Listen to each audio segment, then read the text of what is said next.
Après une baisse encourageante en dessous des 8000 cas à la mi-mai, l'Afrique rechute. Cela fait maintenant 6 semaines que les contaminations réexplosent. La hausse entre le 28 juin et le 4 juillet a atteint 23% par rapport à la semaine qui précède.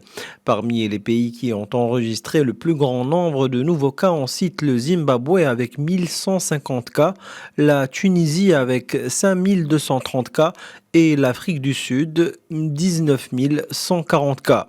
En ce qui concerne le plus grand nombre de nouveaux cas en proportion de la population, les Seychelles arrivent en tête avec 754 cas pour 100 000 personnes.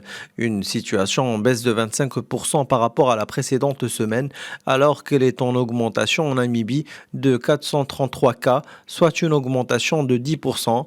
Arrive ensuite la Tunisie avec 310 cas de plus, soit une augmentation de 52%.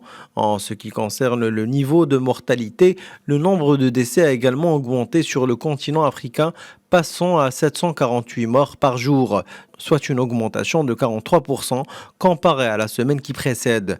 Un chiffre, cela dit, qui reste en deçà de celui enregistré au pic de la maladie, enregistré à 906 entre le 18 et le 24 janvier. Enfin, sur le plan de la vaccination, le continent demeure à la traîne avec à peine 4 doses pour 100 personnes contre pas moins de 100 doses aux États-Unis et au Canada et 68 doses pour 100 personnes en Europe. Selon l'Organisation mondiale de la santé, les variants alpha et bêta dominent actuellement en Afrique et sont signalés respectivement dans 32 et 27 pays.